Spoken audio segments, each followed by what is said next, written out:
వచ్చిన వాక్యం చూసుకుందాం. హెబ్రీ గ్రంథము 13వ అధ్యాయం 6వ వచనం. కాబట్టి ప్రభువు నాకు సహాయకుడు, నేను భయపడను, నరమాత్రుడు నాకేమి చేయగలడు. దేవునికి స్తోత్రం. ఇక్కడ భక్తుడు ఏమంటున్నాడంటే, కాబట్టి ప్రభువు నాకు సహాయకుడు, నేను భయపడను. ఆ మాట నువ్వు అనగలిగేటట్టుగా ఉండాలి. ఆమేన్. దేవుని స్తోత్రం. ప్రభువే మన సహాయకుడు. దేవుడు ఎలా సహాయం చేస్తాడయ్యా? ఇప్పుడే అన్నాను, ఏమన్నాను? అర్ధరాత్రులు ఏ మెకానిక్ వస్తాడు అక్కడికి? మీటింగ్కి వెళ్ళి వస్తుంటే కారు చిన్న ట్రబుల్ ఇచ్చిందని చెప్పాను. వెంటనే ఏం చేసామంటే, కారు ట్రబుల్ ఇయ్యంగానే మీటింగ్లో మేము రోడ్డు ఎక్కగానే గేరు పడతల్లా, గేరు రాడ్డు మీద ఏసు రక్తాన్ని ప్రోక్షిస్తున్నా అనగానే క్లచ్ పని చెప్పినా సరే గేర్లు పడతా అలా అలా మెల్లిగా వచ్చేసింది. దేవుని స్తోత్రం. రాత్రి మెకానిక్ ఆయన ఎవరో, అంతే కదా, మన మెకానిక్ ఎవరో ప్రభు ఎలాగైనా సరే మనకి సహాయం చేయగలిగి రేసయ్య. దేవుని స్తోత్రం. అందరూ చెప్తాం దేవుని స్తోత్రం. కీర్తనల గ్రంథము 54వ అధ్యాయము 4వ వచనం చదువుకుంటే, కీర్తనల గ్రంథం 54వ అధ్యాయం 4వ వచనం. ఇదిగో దేవుడే నాకు సహాయకుడు. మీరు సరిగ్గా లేచు. ప్రభువే నా ప్రాణమును ఆదరించువాడు. చాలమ్మ చాలు. దేవుడే నా సహాయకుడు అన్నాను అందరూ ఒకసారి. దేవుడే నాకు సహాయకుడు, ప్రభువే నా ప్రాణమును ఆదరించువాడు. దేవునికి స్తోత్రం. అసలు దేవుడు సహాయము ప్రతి మనిషికి కూడా దేవుడు సహాయం చేస్తాడు. కానీ తేడా ఎక్కడుందయ్యా అంటే, ఎక్కడుందంటారు తేడా? అమ్మా, అన్యులు మన హిందూ సహోదరులు ఒక విషయంలో భయపడుతుంటారు. వాళ్ళు నన్ను కూడా చెప్పాను, అది సర్వం అమంగళం పతితమవు గాక అని ఉంటుందంట వాళ్ళ గ్రంథాల్లో. అంటే అపశకిన మాటలు మాట్లాడుకోగల అపశకిన పక్షి దేవుడు అక్కడ తదాస్త అంటాడేమో అని వాళ్ళ భయం. కానీ జీవము కలిగిన దేవుని కలిగిన మనము మన విశ్వాసంతో మన మాట ఉపయోగించాలి. దేవునికి స్తోత్రం. ఖచ్చితంగా నా ప్రభు నాకు సహాయం చేస్తాడు. అర్థమైందా?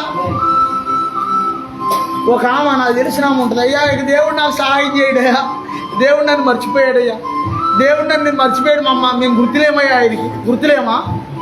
దేవుడికి నీకు నువ్వు గుర్తు లేకుండా ఉంటే, దేవుడు నిన్ను మర్చిపోయి ఉంటే ఎక్కడుంటావు తెలుసా? నువ్వు భూమి మీద ఉంటావు. ఆ భూమి మీద ఎక్కడ ఉంటావు తెలుసా? అది మరి దేవుని స్తోత్రం. హల్లెలూయా. ప్రభు మనకి సహాయం చేసే దేవుడే ఉన్నాడు. ఏదైనా ఆయన చేయగలరు, ఎప్పుడైనా ఆయన చేయగలరు. దేవుని స్తోత్రం. తర్వాత ఎస్తేరు గ్రంథము 4వ అధ్యాయము 14వ వచనం చదువుకుంటే, ఎస్తేరు గ్రంథము 4వ అధ్యాయము 14వ వచనం.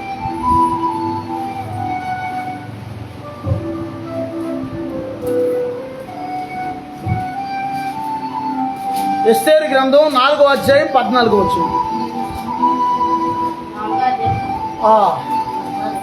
సహాయము చేసినావు ఎబెనేజరై ఇంతవరకు, సహాయము చేసినావు ఎబెనేజరై ఇంతవరకు, నీ కటాక్షము నాపై చూపించినావు, నా ఆయుష్కాలము దయతో పొడిగించినావు, సహాయము చేసినావు ఎబెనేజరై ఇంతవరకు, ఎబెనేజరై ఇంతవరకు. చదువు. నీవు ఈ సమయమందు ఏమీ మాట్లాడక మౌనముగానున్న ఎడల యూదులకు సహాయమును విడుదలయు మరి ఒక దిక్కు నుండి వచ్చును గాని నీవును నీ తండ్రి ఇంటి వారు నశించుదురు అంటున్నాడు మొద్దుకే. దేవునికి స్తోత్రం. ఎవరు ఎస్తేరు? ఎస్తేరు ఒక పేద పిల్ల. అమ్మ అర్థమవుతుందా? పిల్ల అంటే చిన్నపిల్ల కాదు అమ్మ, అర్థమవుతుందా? పేదమ్మాయి. ఈమెకి పెళ్ళిడు వచ్చింది. ఈమెకి పెళ్ళిడు వచ్చేసరికి ఏమి ఎక్కడ ఉందంటే శోషాను కోటలో రాణిగా ఉంది. అప్పుడు దేవునికి స్తోత్రం. రాజుగారు వివాహ సమయంలో ఎస్తేర్ని కోరుకున్నాడు కాబట్టి ఎక్కడుందంటే శోషాను కోటలో ఉందేమో. అదే టైంలో మొర్దెకైకి విరోధంగా ఇందులో ఒక మర్మం తెలుసుకోండి. ఇందులో ఒక గొప్ప మర్మం రాబోతుంది. దేవుని ప్రజలకు ఏదైనా కష్టం పొంచి ఉంది అని అనుకుంటే ముందు దేవుడు ముందే ప్లాన్ గీసేస్తాడు. అధికారంలో అక్కడ ఎవరు ఉంచుతాడంటే దేవునికి సంబంధించిన పిల్లలు ఎవరో ఒకరు ఉంటారు అక్కడ. దేవుని స్తోత్రం. అది అక్కడున్న వాళ్ళకు కూడా తెలియదు ఆ విషయం. కరెక్ట్గా సమయం వచ్చినప్పుడే వాళ్ళు ఎగుతారు పైకి. దేవుని స్తోత్రం. అర్థమైందా మీకు ఆ విషయం? ఇందులో మర్మం చూడండి. యూదులందరినీ చంపేద్దామని ప్లాన్ చేశాడు. ఎవరో హామాను అనేవాడు.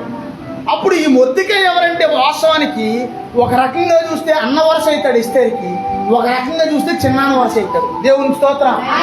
ఒక రకంగా సొంత పిల్లలాగా పెంచుకున్నాడు ఆ అమ్మాయిని.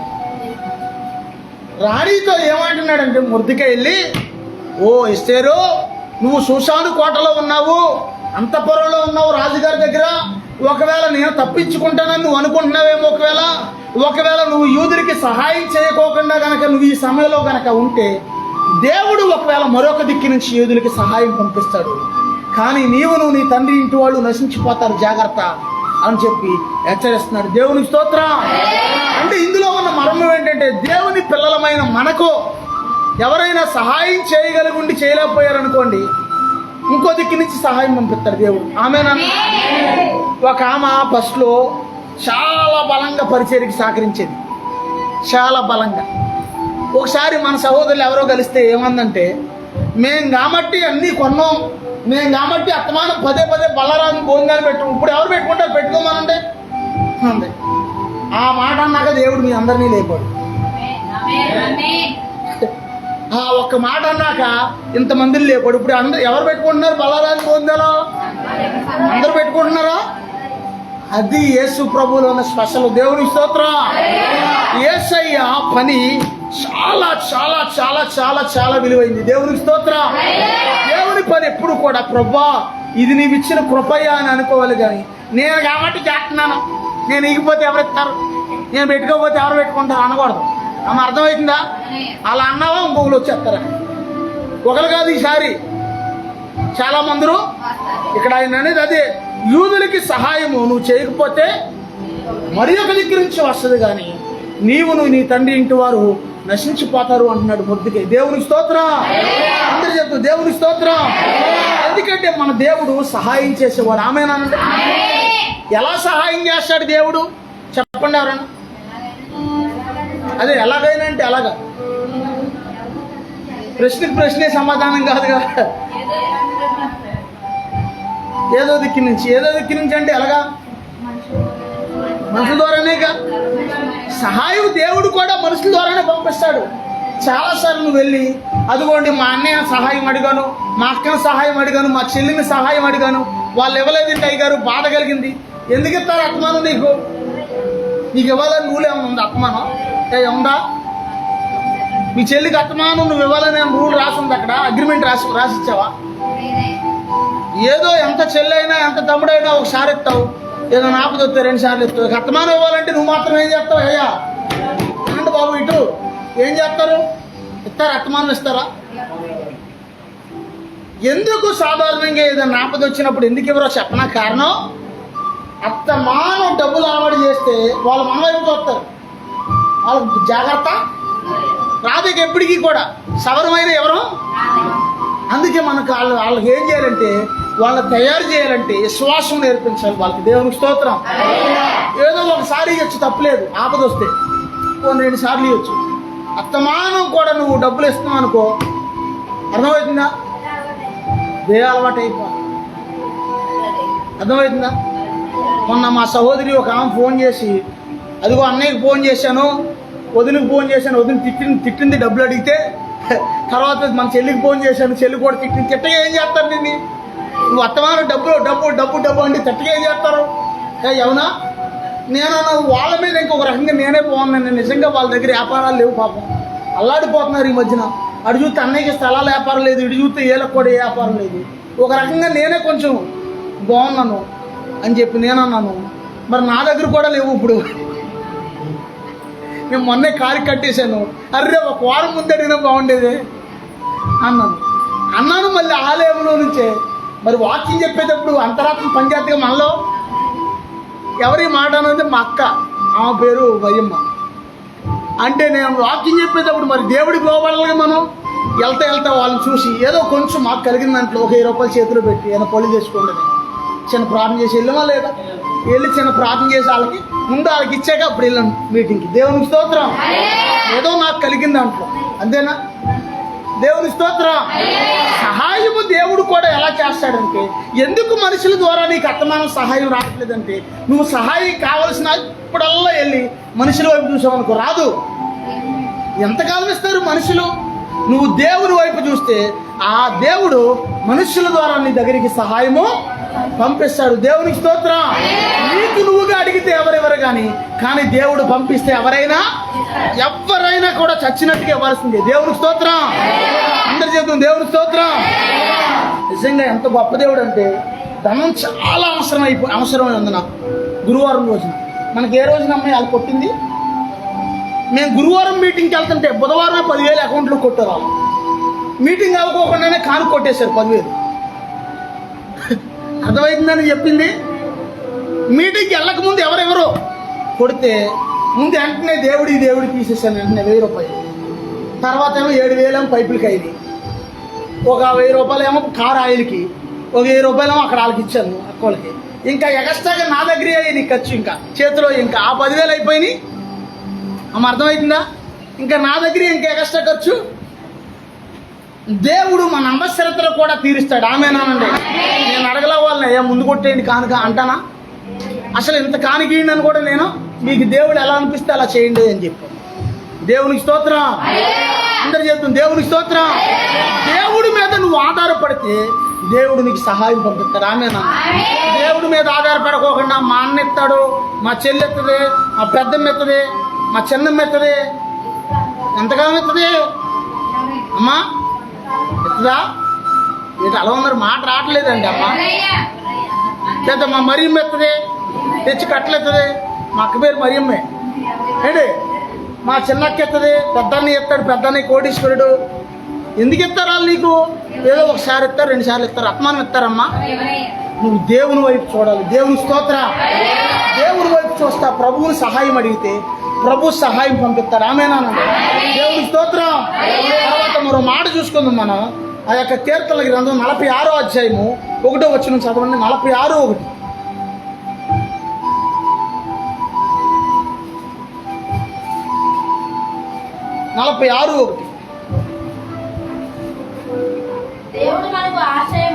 దేవుడు మనకు ఆశ్రయమును దుర్గమునై ఉన్నాడు. ఆపత్కాలములో ఆయన నమ్ముకొనదగిన సహాయకుడు. దేవునికి స్తోత్రం. ఆపద వచ్చినప్పుడు కూడా నమ్ముకోదగిన సహాయకుడు అంటే యేసయ్య. ఆమేనండి. ఏం పాట అది? మార్గములో కాపాడుటకై నీ దూతలను ఏర్పరిచావు, రాయి తగలకుండా ఎత్తి నన్ను పట్టుకున్నావు, రాయి తగలకుండా ఎత్తి నన్ను పట్టుకున్నావు. లేదయ్యా వేరే ఆధారం నా ఆధారం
ఒకసారి ఒక వ్యక్తి జాగ్రత్తగానండి కొండ మీద నుంచి జారి పడిపోయాడు.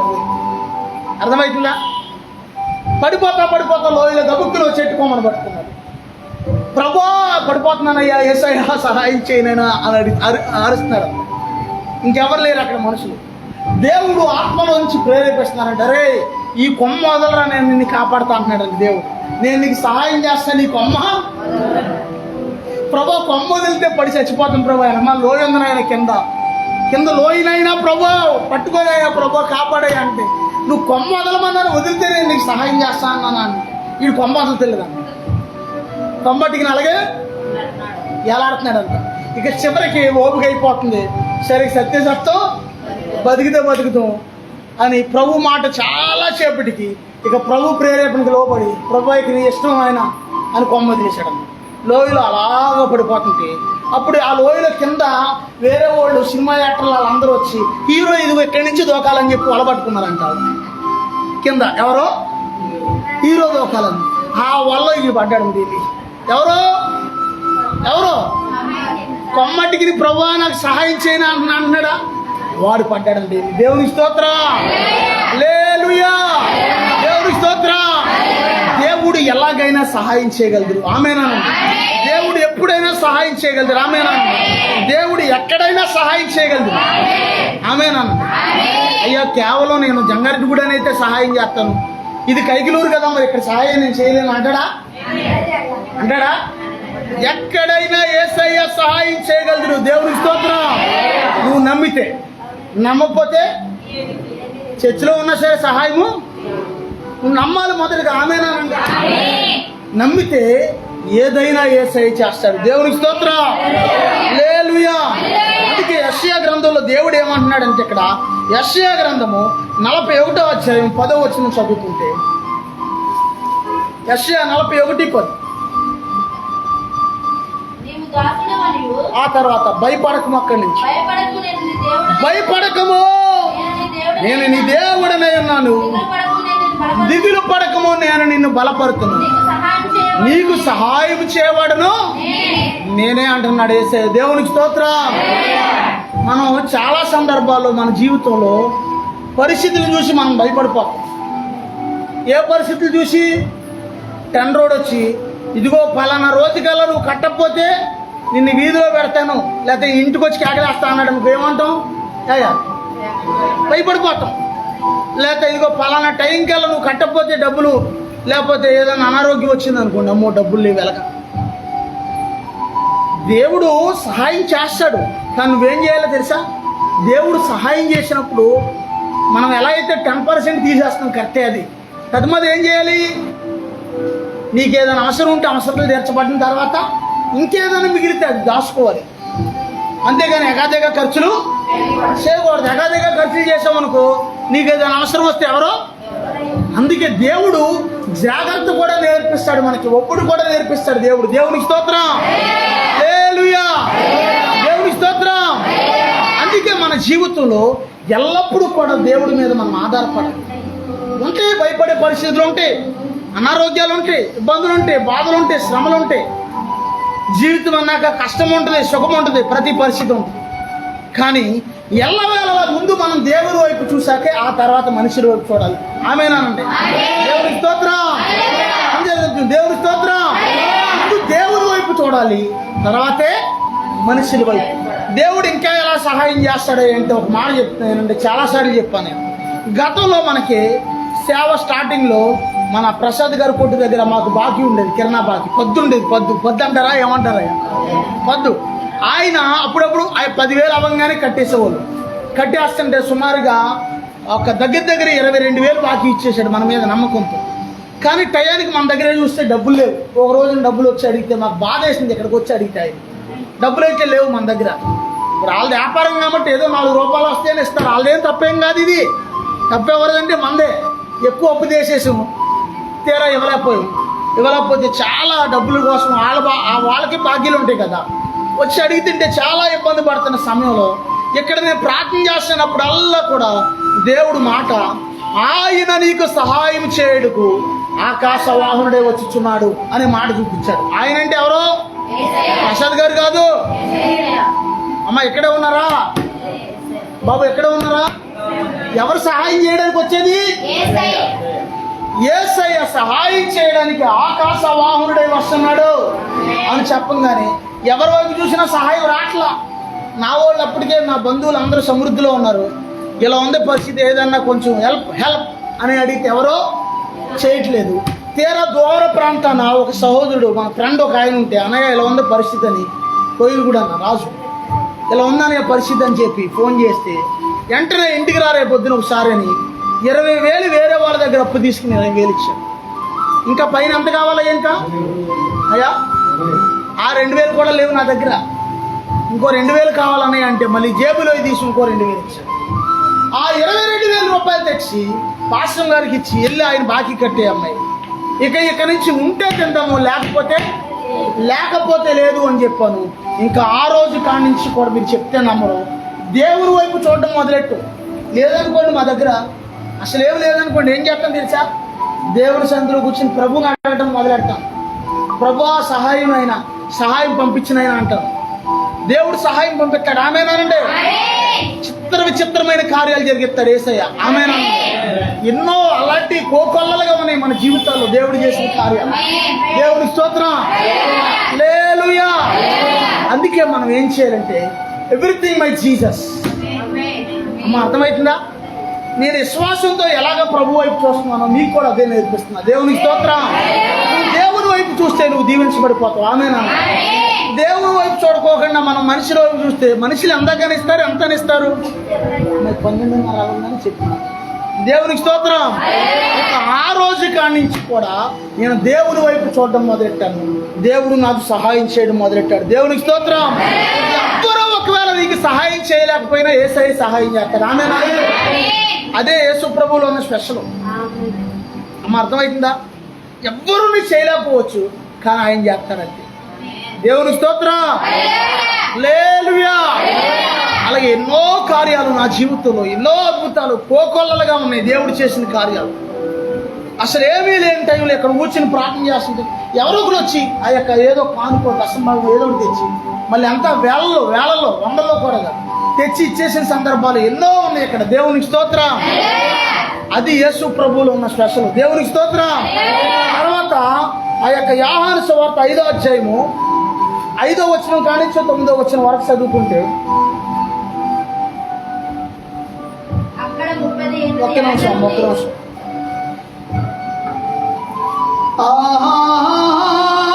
Hallelujah.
5వ అధ్యాయం 5 నుంచి 9 వరకు.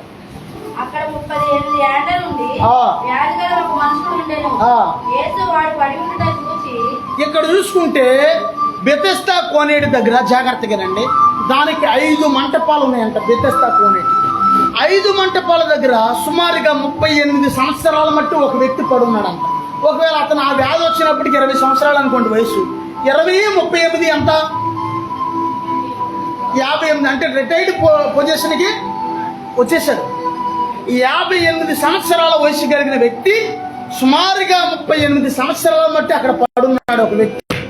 వాడు అక్కడ పడి ఉండిట యేసయ్య చూశాడంట. దేవుని స్తోత్రం. యేసయ్యని వాడు పిలవలా. యేసయ్య నన్ను స్వస్థపరిచయ్యా, నాకు సహాయం చేయనైనా అని పిలవలేదు. ఏమన్నాడు యేసయ్యని? అమ్మా, మా చాలాసార్లు యేసయ్య మాట్లాడే దగ్గర చాలా మంది అగౌరవంగా మాట్లాడుతుంటారు. అర్థమవుతుందా? ఫోన్ ఎవర్రా? ఫోన్ ఎవరు? సైతాన్ కంపెనీ ఫోన్లో దూరిందన్నమాట. దేవునికి స్తోత్రం. సైతానికి నచ్చదుగా మరి యేసయ్య గురించి చెప్తే. దేవునికి స్తోత్రం. అయ్యా అని అంటున్నాడు. మనం చాలా మంది ఎందుకేవో ఇవ్వ, నాకు చేయవో, నాకు. కొంతమంది మాట్లాడుకోరు, అది గేదె తెరిచినట్టు అరవడమే కానీ.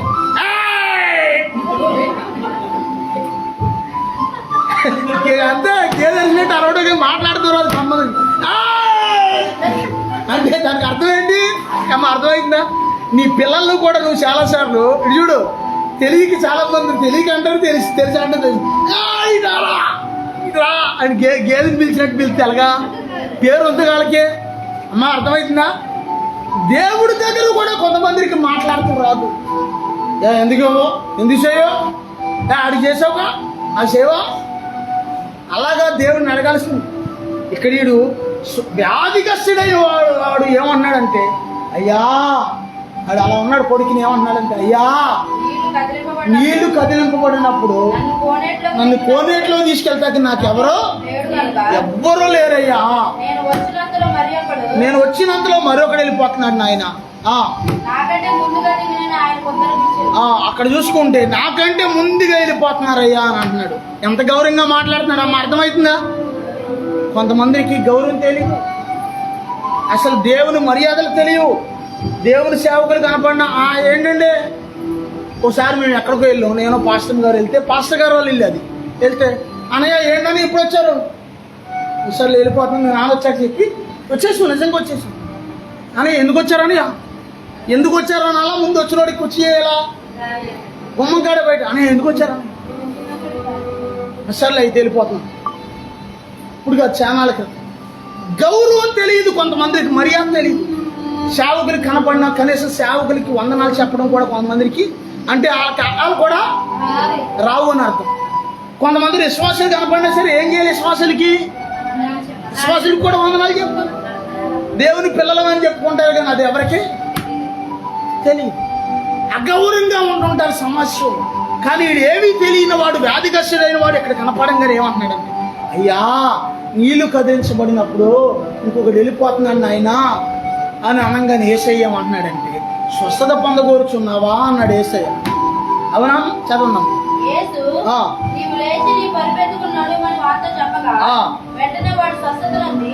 ముందు ఏమన్నాడు? దానికంటే ముందు యేసయ్య ఏమన్నాడు? చదవ. స్వస్థపడ గోరుచున్నావని అడగగా ఆ మాట అన్నాడు. ఆ తర్వాత చూద్దాం. ఆ తర్వాత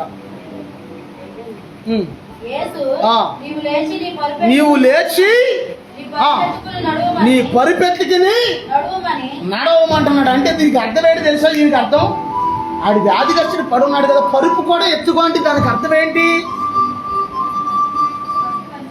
నీకు స్వస్థత నువ్వు పొందావని అనేక మందికి తెలియాలి. పరుపెత్తికిన ఏంటి వీడు అసలు చేతుల కథలు, కాళ్ళ కథలు, వీడేంటి బూతు కథలతో.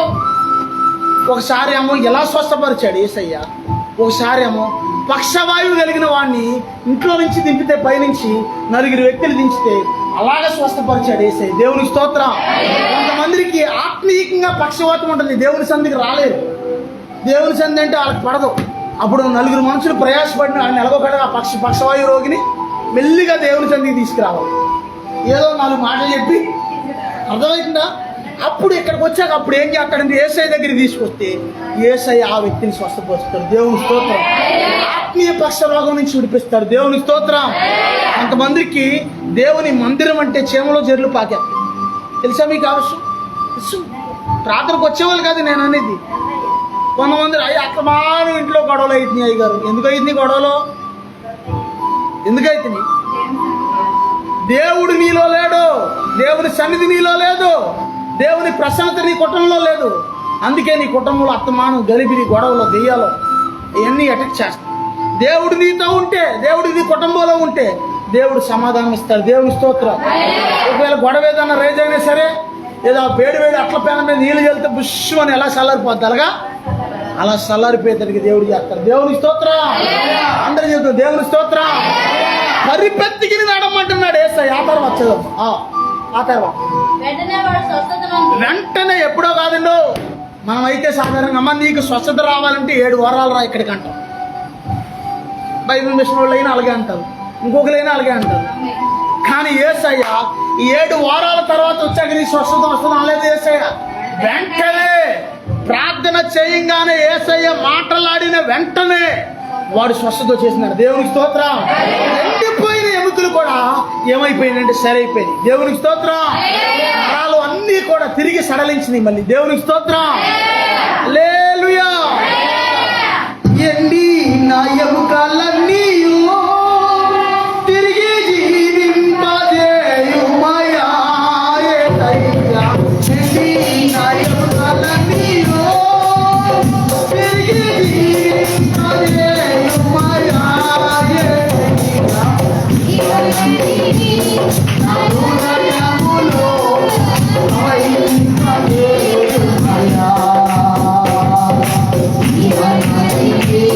నా హృదయములో ప్రవహింపజేయుమయా. బలహీన సమయములో నీ బలము ప్రసాదించుమా యేసయ్యా.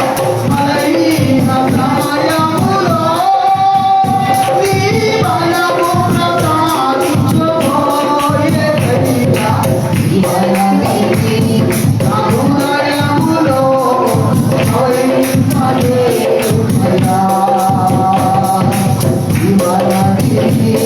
నా హృదయములో ప్రవహింపజేయుమయా. ఎండి నా ఎముకలన్నీ తిరిగి జీవింపజేయుమయా యేసయ్యా. ఎండి నా ఎముకలన్నీ అందరూ నా హృదయములో ప్రవహింపజేయుమయా. దేవుని స్తోత్రం.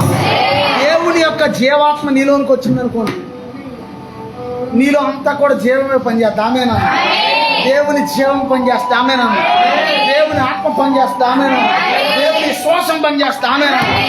ఈ శ్వాసంతో అనేకమైన అద్భుతాలు జరిగిపోతాయి. నీ శ్వాసం ప్రయోగించావనుకోండి, అద్భుతాలే అద్భుతాలు, అద్భుతాలే అద్భుతాలు. నాదదే, నా లైన్ అదే, నా రూటే సపరేట్ కాదు. విశ్వాస రూట్ సపరేట్ అన్నది.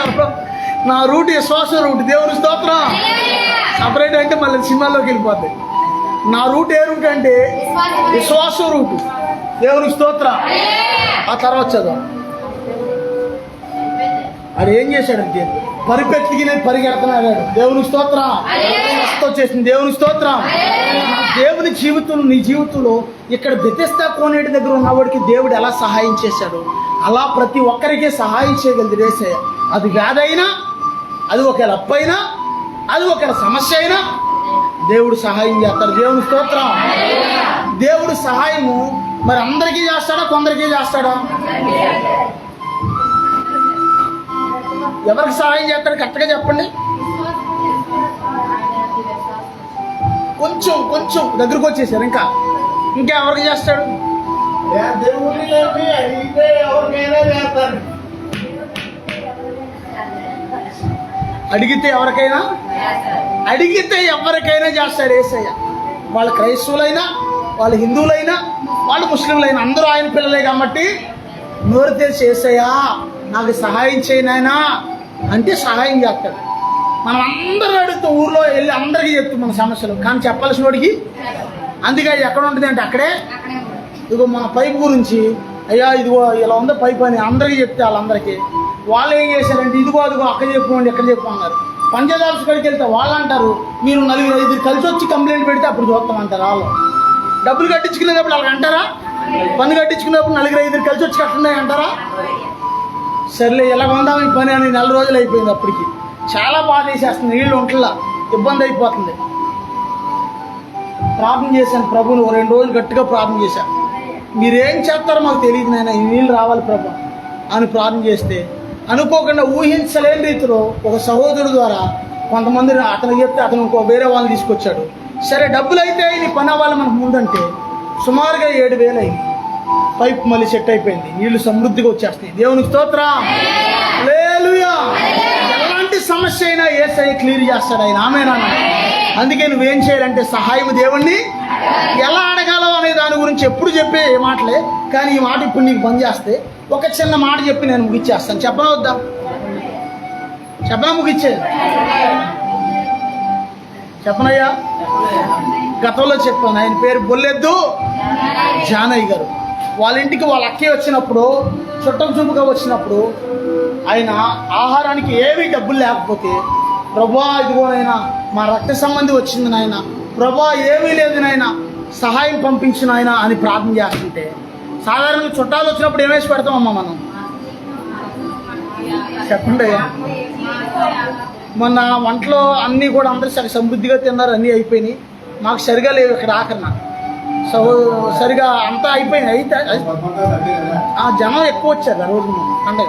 అయితే అయిపోయిన తర్వాత అంతా తినేసి వెళ్ళిపోయారు. ఆఖరణ ఎవరు లేదంటే మహా ఒక ఇద్దరికే, ఇద్దరు కూడా ఉన్నాయి, కాయగూరలు ఉన్నాయి, చికెనే లేదు, కాయగూరల భోజనాలు. అయితే నేను ఇక్కడ మీకు విషయం ఏంటంటే అందరికీ కేకులు పంచిన తర్వాత ఒక కేక్ బాక్స్ మిగిలింది. జాగ్రత్తగా కేక్ బాక్స్ మిగిలితే అది కూడా గుంటిపల్లి వెళ్తా కారులో పెడితే అక్కడికి వెళ్ళా కాలు తిన్నారు అందరూ ముక్కలు కోసుకుని.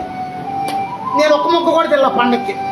కానీ వాళ్ళు ఏం చేశారంటే మేము వెళ్ళేసరికి చికెన్ ఫ్రై, చికెన్ కర్రీ అవన్నీ ఉండేసి ఉంచారు అక్కడ. నేను అడ్డు బంధువులు ఇళ్ళకి వెళ్ళి తిరిగి వచ్చేసరికి ఇక్కడ రెడీ చేసి ఉంచారు పలవాయి, చికెన్ ఫ్రై, చికెన్. చూడండి దేవుడు ఎంత ప్రేమ కలిగిన దేవుడో చూడండి. ఇక్కడ త్యాగం చేసినందుకు దేవుడు అక్కడ. దేవుని స్తోత్రం. అర్థమవుతుందా? సాధారణంగా బంధువులు వస్తే మనం ఏం చేసి పెడతాం? ఒప్పుచారా? చెప్పండి అమ్మ, ముగించేసుకున్నాం అంతేనా? ఆ చేపకే లేకపోతే ఆ యొక్క చికెన్ కూడా డబ్బులు లేక ఈ పాస్టర్ గారు ప్రార్థన చేస్తుంటే దేవుడు అద్భుతం చూడండి. ఒక పిల్లోడు గేలం వేస్తే ఆడుకో 2 కేజీలు చేప పడితే ఈ చేప తీసుకెళ్ళి ఈ పాస్టర్ గారికి ఇచ్చేమని ప్రేరేపణ వస్తుంది అంటారు. ఆ బొల్లెద్ది జానయ్య గారు పాస్టర్ గారికి ఇచ్చింది. ఆడి మనసు ఒప్పట్లే ఆడికి. కానీ అక్కడ దాకా వచ్చాక కరెక్ట్గా పాస్టర్ గారి ఇంటి దాకా వచ్చాక ఎల్లో ఎల్లో ఎల్లో ఎల్లో ఇచ్చే అని అనిపిస్తుంటే ఇక ఏదైతే అదైతే అని చెప్పి వీడు వచ్చి తెగించే అలాగే బాధతోనే, సంతోషంతో కాదు, పడిందే ఒక చేప. సరే మొత్తానికి అది తెచ్చేసి పాస్టర్ గారికి ఇచ్చి ప్రార్థన చేయించి వెళ్ళిపోయాడు. వెళ్ళిపోగానే ఆ చేప కోస్తే అందులో బంగారపు చైన్ ఉందంట. దేవుని స్తోత్రం. బంగారం దొరికితే మనం ఏం చేస్తాం చెప్పండి అమ్మా? అంతేనా? మొత్తానికి బంగారపు చైను. ప్రభా ఇది ఎవరిది ప్రభు అని ప్రార్థన చేశాడంటే ఈ దైవజనం. ఈ చైన్ ఎవరిది ప్రభు అని మనం చేస్తామా? చెయ్యం. అమ్మాయి ఇక్కడ ఏదో మాది బంగారు పొంగరం పడింది, లేదా చైన్ పడింది, ఎక్కడ అయితే ముక్కుపొడికి ఏదో పడింది, ఎవరికైనా దొరికిందంటే నాకు దొరకలే అంటాం. దొరికినా సరే దాచేస్తారు. కానీ ఇది ఎవరిదో ప్రభు అని ప్రార్థన చేశాడంటే ఈ దైవజనం. అప్పుడు దేవుడు స్వరమే పడుతుందంట, జాను నీ అవసరతలన్నీ నాకు తెలుసు కదయ్యా, నేనే పంపించాను అన్నాడంటే వేసే. దేవునికి స్తోత్రం.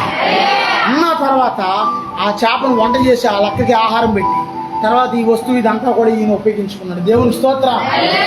ఇంకా దేవుని వైపు చూస్తే నేను చెప్తున్నాను సహాయం వస్తామేనా? ఎవరో ఒకరు మనిషిలో వస్తారు. ఒక రోజు డబ్బులు చూపిస్తున్నారయ్యా నీకు అన్నాను అనగానే తెల్లారాక పని వచ్చేసిందంట. ఎన్ని పనులు వచ్చినాయి నీకు? 2 పనులకి 3,000 వచ్చినాయంట. 2 పనులకి. కూలి పనికి వెళ్తే ఎంత వస్తాయి అమ్మా? 500. 1000 రూపాయలు ఎవరు ఇస్తారయ్యా? కూలి పనికి 500 మినిమం మగవాళ్ళకి. ఆడవాళ్ళకి అయితే 250. 1000 రూపాయలు ఎవడెత్తారు కూలికి? ఇక అందరూ ఉద్యోగాలు కూడా మానేస్తారు 1000 రూపాయలు ఇస్తే. దేవుని స్తోత్రం. 500 మగ మనిషికి, ఆడ మనిషికి అయితే 250 కూలి పని. నేను చెప్పేది ముఠా పని కాదు, ఏదైనా సరే కూలి పని. మొత్తానికి దేవుడు అద్భుతంగా అక్కడ ఇంచుమించుగా 3000 రూపాయలు పని సిద్ధపరిచాడు. కాంట్రాక్ట్ పనులు దొరికితే ఇలా వస్తాయి, ఇలాగ ఎక్కువగా కాంట్రాక్ట్. అర్థమవుతుందా? ఒక రోజున మరి సహోదరుడితో మనం చెప్పాను, మీకు ధనం వస్తుందండి దేవుడు చూపిస్తున్నారంట. తర్వాత రోజున ఆయనకి సంజయ్ గారికి 60,000 అందింది ఆయన. ఆ తర్వాత రోజున మళ్ళీ ఒక 24,000 అంది. 8,400 టప్మని. మనం ప్రార్థన చేస్తున్నాం కాబట్టి మనకు కొట్టేశారు ఆ దశంబాబు 8,400. అయ్యా ఇక్కడి నుంచి మీరే మా నాయకులయ్యా మా కోసం ప్రార్థన చేస్తున్నారు, నేను మీకే ఇస్తున్నానని చెప్పి. ఇస్తానంటే తీసుకోండి ఎవరైనా. దేవుని స్తోత్రం. అది యేసు ప్రభువులోని స్పెషల్. ఆమేనానండి. యేసయ్య అద్భుతాలు చేసే దేవుడు. ఆమేనానండి. ఒక రోజున అమ్మ నీకు అద్భుతం చేస్తాడు దేవుడు చూపిస్తున్నాడు అంటే ఆదివారం. అమ్మానా ఒకసారి అంటే ఆమె ఏ రోజునమ్మ నువ్వు వచ్చింది ఇక్కడికి? మంగళవారమా బుధవారమా? కూర్చోమ్మా. బుధవారం ఎప్పుడు వచ్చి అయ్యా మొన్న ఆదివారం ప్రార్థన చేశారు అద్భుతం జరిగిద్దని. దేవుడు అద్భుతం చేసేసాడు అయ్యా. ఇదిగో 1000 రూపాయలు దశమా, 1000 రూపాయలు కానుకని తెచ్చేసింది. అది యేసు ప్రభువులోని స్పెషల్. ఆమేనానండి. దేవుడి దగ్గరకు వచ్చాక మనం ఏం చేయాలంటే, నేను చెప్తున్నాను నా ఆశీర్వాదానికి సీక్రెట్లు 2 విషయాలు చెప్తున్నాను నేనండి. 3 విషయాలు చెప్తున్నాను. ఒకటి ప్రార్థన. దేవుని పాదాల దగ్గర ఉంటాను ఎప్పుడు, ఏదో అవసరమైన దేవుడిని అడుగుతాను ముందు, ఆ తర్వాత ఎవరినైనా. ఒకటి దేవుని పాదాల దగ్గర ప్రార్థన. రెండోది ఏదొచ్చినా అందులో దశంభాగం తీసేస్తాను.